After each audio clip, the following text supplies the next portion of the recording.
On a gray morning in October 1944, a U.S. Army transport train carved across the flat plains of the American Midwest. Steam billowed from the engine, trailing a line of rattling freight cars refitted to carry prisoners. Inside one of them sat 40 German soldiers, captured on the Western Front and now headed toward an unknown destination. Many of them were already veterans of more than one front. The proof was written into their bodies, empty sleeves pinned against uniforms, trouser legs tied off neatly where limbs had once been. Their injuries were not fresh, but they were unhealed, the kind that lingered and ached and reminded a man that survival came at a price. They had not been evacuated home when they were wounded. Germany no longer had the luxury. Men who could still pull a trigger or stand long enough to carry ammunition were patched up and returned to the line. What sat in the train car now were survivors of battles that had already taken what they had to give. Some had fought in Kharkov and Kursk, where winter devoured flesh. Others had fallen in Italy or in the hedgerows of France. The wounds that removed them from the war had come late, and the capture that followed felt like a final failure. Few of them spoke. Words felt dangerous in the silence. They expected the worst. The stories had been whispered long before capture. Americans do not respect German soldiers, officers had told them. To fall into their hands is to become a thing, something to be pushed, beaten, starved. Newspapers and radio broadcasts warned that Allied armies saw Germans as animals. The message had been clear. Endure anything, but do not be taken. Now they had been taken. And every mile of track beneath the wheels of the train tightened the dread in their chests. Among the prisoners was Wilhelm, a blacksmith before the war. He sat with a wooden crutch propped against his leg, the space below his left knee ending in a wrapped stump. The injury had healed as best it could, but it still throbbed in cold weather. His face was narrow, his expression thoughtful, though he spoke rarely. Next to him sat Karl, younger, with the sleeve of his right arm pinned neatly where his elbow once was. He had been a farmer. He had learned to use one hand with quiet determination, but the effort had left its mark in the way he clenched his jaw. He watched everything and trusted nothing. Across from them sat Otto, perhaps the oldest of the group, his hair already silvered. His amputation was higher, his balance uncertain, and each movement required a small calculation. He had said nothing since boarding the ship that carried them across the Atlantic. Silence had become the last thing he could control. The men did not look at one another for reassurance. Pride, even in its fractured form, discouraged that. Their injuries were facts they carried, but not ones they allowed to define them aloud. So they endured the ride in a quiet that was heavy, not peaceful. Outside the narrow windows, the landscape rolled by. Open fields, tidy farms, small towns untouched by artillery or fire. Smoke rose from chimneys, not craters. There were fences, horses, and barns whose doors hung straight. To eyes accustomed to rubble, it looked unreal. To call it beautiful felt like betrayal. The train slowed, brakes screeching. Boots hit gravel outside. Commands were spoken, not shouted. The door slid open, letting in cold air and morning light. American soldiers stood outside, rifles on their backs, not raised. Their expressions were unreadable but not hostile. One spoke in slow English with a steady tone. "All right, step down one at a time. Take your time." Wilhelm tightened his grip on his crutch, expecting a shove or barked order. Instead, when he hesitated at the drop from the car, a guard stepped forward, not to pull him but to steady him. Wilhelm recoiled instinctively. The guard's hand paused in the air, then lowered. "Take your time," the man repeated. No impatience. No contempt, only procedure. It was more unnerving than anger would have been. The restraint felt strange, almost unsettling, as if mercy itself were a language they no longer spoke. The prisoners were led toward trucks. Their steps were uneven, their pace halting. The guards did not hurry them. Some slowed their own stride to match the rhythm of those with missing limbs. The prisoners exchanged uncertain glances. Kindness, or something like it, felt like a trap. The camp, when they reached it, was still enclosed by wire and watchtowers as expected, but the grounds were swept. The barracks were clean. A building near the center had windows open to let in daylight. It did not look like a place of punishment. It looked like a place designed for order and routine. Inside the main hall, the prisoners were processed with quiet efficiency. Names, ranks, units. Then they were brought to a medical ward. 2 American doctors, coats crisp white, awaited them with clipboards. A German interpreter stood beside them. "We will examine your wounds," one doctor said. "We will adjust prosthetics, provide treatment, prevent infection." His tone was clinical, not sympathetic, but not cruel. Wilhelm did not know how to answer. He had not been offered treatment without demand attached in years. The doctor inspected his stump, asked how long since it had last been cared for, whether he experienced phantom pain. Wilhelm hesitated before mumbling, "A long time." The doctor nodded once, already making notes. We can fit you for something better. Carl's turn came. The doctor examined the scarring on his arm. We can provide devices for grip and support, he said. Carl stared at him, unable to understand why the enemy would care whether he could grasp a utensil or button a shirt. The answer did not come. Otto's examination was slow, careful. The doctor handled the stump gently, looking for sores or infection. When he spoke, his voice lowered slightly. You adapted as well as you could. We will improve what can be improved. Otto's eyes shifted faintly as though a locked door inside had unlatched a fraction of an inch. Afterward, they were led to the mess hall. Long tables, bowls of stew, bread, potatoes. Coffee. Real coffee, not the bitter substitute they had grown to tolerate. They waited for the trick, for the command, for the blow. None came. They ate. The first spoonful was not remarkable, simply warm, but warmth alone carried its own power. Carl's shoulders dropped with the first swallow. Wilhelm ate slowly, confusion dulling his caution. Otto stared for a long time before taking a single bite. The food settled into them like memory. Of kitchens, of home, of things lost, no one spoke. The quiet was no longer fear, but disbelief. That night they lay on clean mattresses beneath wool blankets. The barracks were warm enough that Wilhelm's stump did not throb. Carl slept without clenching his jaw. Otto's breathing for the first time in weeks was even. Yet rest did not bring peace. It brought questions. If the enemy treated them better than their own army had, what did that say about everything they had been told? What did it mean about the world waiting for them beyond the fence? Morning would not bring answers, quiet but heavy with unspoken meaning. It would bring something else. Something none of them had imagined. The sight of how America treated its own wounded. And the realization that the battlefield had lied to them in ways far deeper than they had known. Morning came with a pale wash of light across the barracks walls. The kind of soft dawn that did not belong to war. It was the sort of light one might have woken beneath at home, long before the world had required anything of them. Wilhelm opened his eyes slowly, half expecting the warmth to vanish when he moved. But the blanket remained, the quiet remained, the absence of shouting remained. Carl was already awake on the bunk above, staring at the ceiling as though the wood grain might reveal a trap. Otto sat on the edge of his bed, adjusting the strap on his temporary prosthetic with a care that came from long practice. None of them spoke, but something unspoken had changed. Exhaustion no longer felt like the only possible state of being. Breakfast was served in the same orderly fashion as the night before. A guard at the end of the hall read names and work assignments while men finished their food. The assignments were not arbitrary. They were based on physical capability forms taken during the medical exam. Light labor for those with limited mobility, more active roles for those who still had strength to spare, a system, not of punishment, but of adjustment. The idea itself felt foreign. Wilhelm was sent to the workshop building. Carl was assigned to light agricultural work in the camp garden. Otto was told to return to the medical ward for evaluation. They exchanged glances, not for reassurance, but for acknowledgement. Their paths, though still parallel, were beginning to diverge. The workshop smelled of wood shavings and machine oil. Sunlight filtered through dust, illuminating benches where men, German prisoners, worked quietly under the supervision of 2 American technicians. Some were making simple wooden crates. Others were repairing chairs, tables, or farm tools destined for nearby towns that struggled with manpower shortages. The technicians did not speak to the men as inferiors. They gave instructions the same way one might direct apprentices. Wilhelm hesitated in the doorway, unsure if he was meant to announce himself. One of the Americans simply nodded at him. "You're the blacksmith? Come here." The phrase startled him, not because of the tone, but because the man had spoken as though his trade mattered. Back home, the war had swallowed identity. A soldier was no longer a blacksmith or a farmer or a teacher. In the trenches, a man was only a body to be used. Here, his former life re-emerged in a single sentence. The American placed a tool in Wilhelm's hand, a rasp, sharp and solid. "We'll see about a proper leg for you soon. Until then, you work seated. Think you can manage that?" Wilhelm nodded before he realized he had.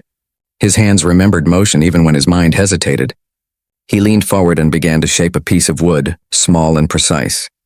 The sound of the rasp was steady, rhythmic, strangely soothing. For the first time in months, he worked without fear of interruption or inspection or shouted orders. The silence of the room was not the silence of dread. It was simply concentration. Outside, Carl followed a guard and several other prisoners to the garden. The earth here was rich and dark, the rows straight, the air carrying the smell of cut grass and autumn leaves. The work was slow and deliberate. His missing arm made some tasks awkward, but the guard offered quiet suggestions instead of ridicule.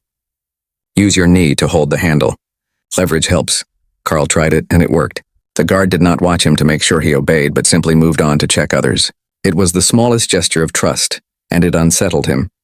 Otto returned to the medical building. The doctor from the day before greeted him with a nod that seemed almost familiar. "We'll take new measurements today." Prosthetic components were laid out on a table, polished metal joints, harness straps, wooden sockets smoothed to prevent chafing. Otto sat as the doctor wrapped a measuring tape around his thigh, marking lengths and angles with clinical precision. The doctor's hands were steady but gentle. "You compensated with your spine. That's why your back aches. The new leg will correct some of that." Otto blinked, his expression still as stone, but something flickered in his eyes. Reluctant hope or something like it. As hours passed, the rhythm of the camp settled into something almost human. Guard towers remained.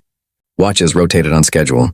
But beneath the structure, life did not feel like imprisonment in the way they had expected. They had braced themselves for cruelty, for degradation, for reminders of defeat. Instead, they were given tasks suited to their abilities. Meals that did not leave them hungry, and treatment that acknowledged their injuries instead of using them as tools of shame.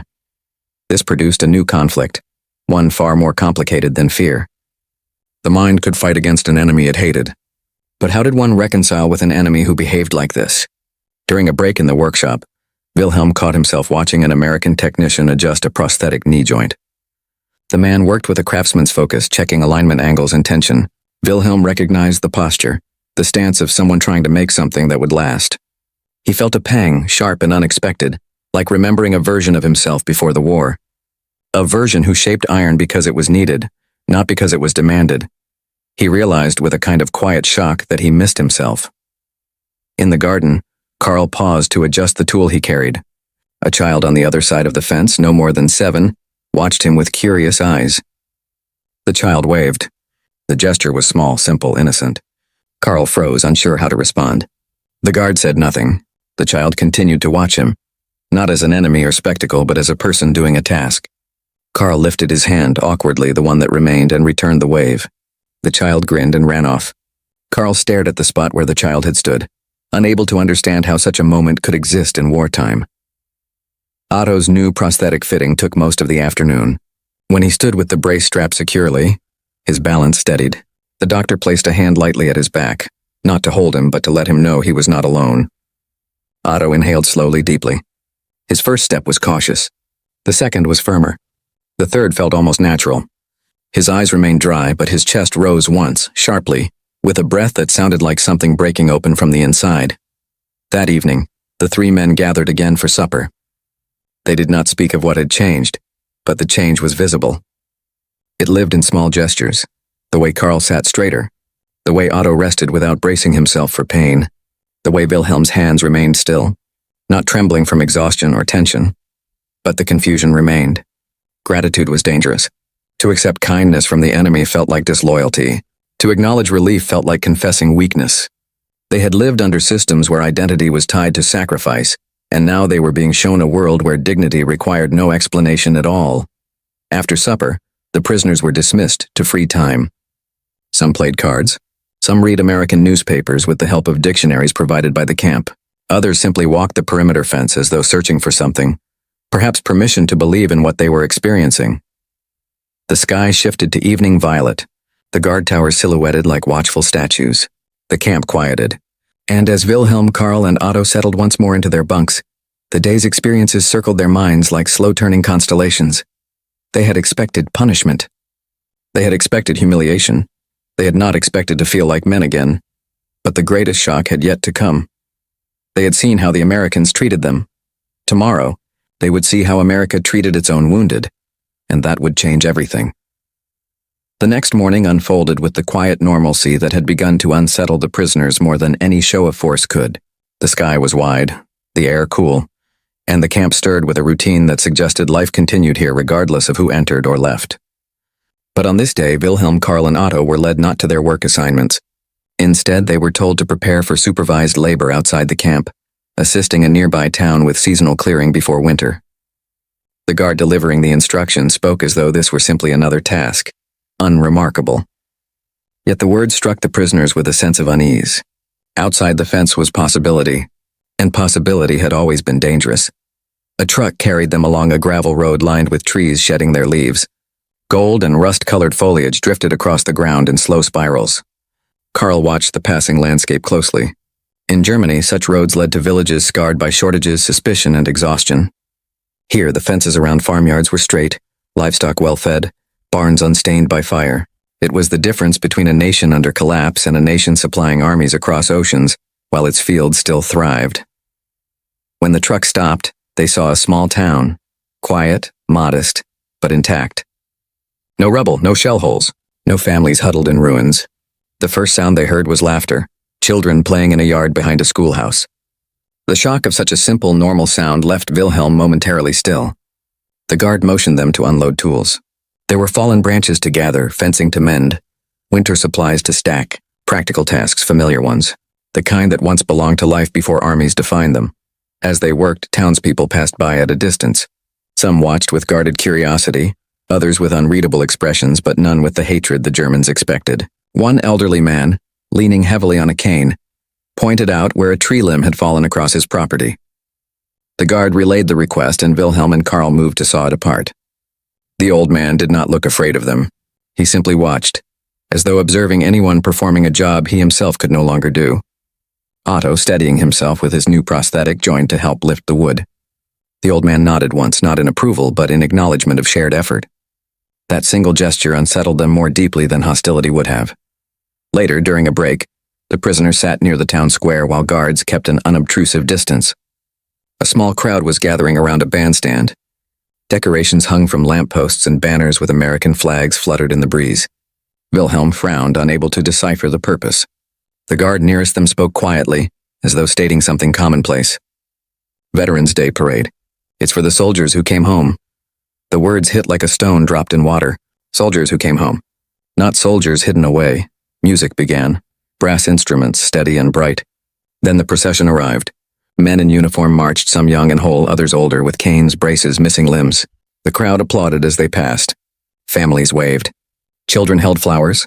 A woman ran forward to embrace a man missing an arm, tears shining not from pity but pride.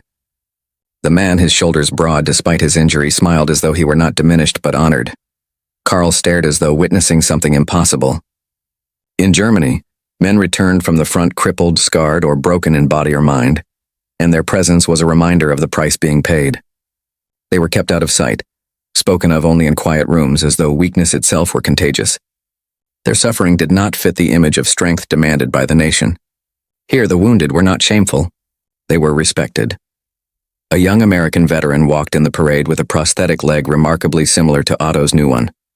But his face carried ease. He walked not as someone tolerated, but as someone belonging. Otto's hand tightened around the handle of his cane. He felt the weight of the moment as something both profound and deeply disorienting. This was the mirror he had never imagined he would see. The crowd cheered louder as a group of veterans in wheelchairs rolled by, pushed by their families or by other veterans. The music swelled. There was no hiding here, no pretense. Their wounds were visible, and the visibility itself held dignity. Wilhelm's breath came slowly, measured, as though he feared it might escape him. He watched the faces, of soldiers, of loved ones, of neighbors, each one reflecting a shared understanding. Sacrifice did not erase a man's worth.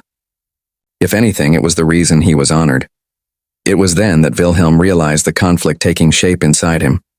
He had believed suffering created strength. He had believed silence was the only acceptable response to pain. He had believed that to be less than whole was to surrender identity. Those beliefs had been carved into him by war, by leaders who needed bodies more than they needed souls. Yet here, in the most unlikely place, in the heart of the country he had been told was his enemy, he saw a truth that unraveled all of it. Identity did not come from being unbroken. It came from surviving. Carl looked away as though the sight burned. Not because it hurt, but because it healed somewhere he had forgotten still existed. He pressed his remaining hand against his knee, grounding himself. He could not speak the thoughts forming in his mind, but the thoughts came anyway. What if our country had lied? What if strength was never what we were told it was? Otto watched the parade with the stillness of someone who had lived too long with a certain understanding of the world, and now saw that understanding collapse quietly, without ceremony. His new leg no longer felt like a reminder of loss. It felt like a gateway back into being a person, not merely a memory of what he once was. When the workday ended and the prisoners were returned to the camp, silence followed them like a shadow. Not the silence of fear or uncertainty, but the silence of men holding something fragile in their minds, something they did not yet trust enough to say aloud. That night, they lay in their bunks. The barracks was dark, the air cool. Wilhelm whispered first, barely audible in the quiet. "They cheered for them." The words hung there, trembling slightly as though unsure whether they were permitted to exist. Karl responded, voice low. "Yes." Otto said nothing, but the steady rhythm of his breathing revealed more than words could. None of them cried. None of them smiled. But the stiffness that had once held their bodies like armor loosened. If only a little. The enemy had shown them a truth their homeland had denied them. Tomorrow, letters would arrive from Germany, letters describing hunger, suspicion, and a nation breaking beneath the weight of its own promises. And when those letters came, the contrast would strike with a force they were not prepared to withstand. Spring arrived quietly, the way seasons do when war has already taken more than it can give back. The camp thawed under longer days and the air began to smell faintly of new grass. News spread among the prisoners. The war in Europe was ending. The rumors came first in hushed conversations between guards, then in letters from home, letters that spoke of cities crumbling, rations shrinking, and a silence settling over the countryside where songs had once sounded from taverns and farms. Germany was not simply losing. Germany was collapsing. One morning a notice was posted. Prisoners would soon begin repatriation. The camp buzzed with energy, but it was not joy. It was something far more tangled. For months, Wilhelm, Karl, and Otto had lived in a place they expected to break them, only to find it had held them together instead. Now they were to return to a nation that had once defined their sense of duty, pride, and purpose, but no longer held the shape they remembered. The final week in the camp passed with a quiet reverence. The workshop where Wilhelm had rebuilt his confidence as carefully as he had shaped wood now felt like a sanctuary he was being asked to step away from. The garden where Karl relearned the movements of daily life felt like a chapter closing, and the medical ward where Otto took his first balanced steps on his new leg felt like a testament to something he could not name but knew he needed to carry with him. They were given their belongings, simple duffel bags, letters they had written and received, and the prosthetics designed for them by American technicians. The metal gleamed in the morning light as though acknowledging its role in their next life. It was almost impossible to believe that the enemy had provided them with the means to walk home with dignity. On the morning of departure, the prisoners were assembled by the gate. Some stood straight and eager, ready to return to familiar soil no matter the cost. Others looked uncertain, swallowing hard as though afraid they could no longer belong where they were being sent.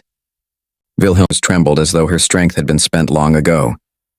There was no livestock left, no stores of grain, but there was still land, and land could be coaxed back to life. He began slowly, turning soil with the same quiet patience he had learned in the camp garden. And with every movement of the hoe and spade, he remembered that usefulness did not require wholeness. The earth did not care how many hands he had. It cared only that it was tended. Otto returned to a town where the church bell no longer rang. The square where soldiers once marched was empty, save for the elderly and the hollow-eyed. There were no parades here, no flags, no celebration of sacrifice, only quiet resignation. He walked slowly, adjusting his stride, learning once more how to move among people who had not seen what he had seen. When he knocked on the door of his family home, the pause before the door opened stretched into a lifetime. When it did and his wife stood before him, her breath caught, not because of the missing limb, but because she had believed him dead. They did not speak. They simply held each other, and in that silence years collapsed, weeks passed, then months. Life resumed, though not as it had been, but something else remained, something invisible but undeniable. The memory of being treated not as broken, but as men. The memory of seeing dignity extended not as reward, but as a given right of existence. The realization that their nation had defined strength through brutality, while their enemy had defined it through compassion. And this was the part of the story no record book recorded, but which lived in him. Stood with his crutch tucked under one arm and his duffel strap in his hand, his gaze fixed on the horizon. Karl flexed the fingers of his remaining hand, grounding himself. Otto stood silent, leaning on his cane, the weight of memory resting in his jaw. A guard approached them, not with orders, but with an expression that was strangely human. "Safe travels," he said simply. Not goodbye, not good riddance, just safe travels. The phrase felt like permission to carry what they had lived rather than abandon it. They boarded a train, then a ship. The sea crossing was quiet. No triumphant return, no songs, just the sound of water pressing against the hull and men thinking thoughts too large to speak aloud. When they reached Europe, the docks did not welcome them. They greeted them with hunger and the smell of smoke drifting from ruins that once were homes. Germany was gray, not just in skies and rubble, but in spirit. They disembarked into a country that no longer remembered how to stand upright. Cities were flattened. Villages were hollow. People moved like shadows, carrying grief like sacks over their shoulders. Wilhelm felt his throat tighten. This was home, but home had become something he no longer recognized. They parted ways soon after. Their destinations differed. 3 men, 3 towns, 3 futures shaped by the same war and the same revelation. Wilhelm returned to a village where the forge had gone cold. The house he had lived in was still standing, but the door hung crooked. Inside, dust coated the table where his mother once set bread. Neighbors greeted him cautiously. They eyed his missing leg, but not with pity, with fatigue. Everyone here had lost something. He lit the forge again. The flames rose timidly at first, then steadier. He worked with careful movements, and when the first piece of glowing iron bent to his hammer, he felt himself alive again in a way that had nothing to do with national pride. He was a craftsman. He always had been. Karl reached the farm where he grew up. The fields were choked with weeds. His mother embraced him, but her shoulder whispered conversations across burned-out dinner tables. They spoke of the Americans without hatred, not admiration, not affection, but a quiet, deeply unsettling respect. Some listened, some refused. The world was not ready to accept the idea that enemies could be human. But the idea existed now, in the hearts of men who had seen both sides. Time passed. The war ended. Borders shifted. Nations rebuilt. But the memory of that treatment, that unexpected dignity, carried itself forward. History does not often remember these men. Their stories did not shape policy or redraw maps. Yet they carried home something far more radical than victory or defeat. They carried home the understanding that humanity can survive, even when nations demand it be forgotten. And we still live with the consequences of that truth. That's it for today's story. And before you go, please tell us in the comments where you're watching from. We love seeing how far our stories reach. And don't forget to hit like and subscribe so you don't miss the next one.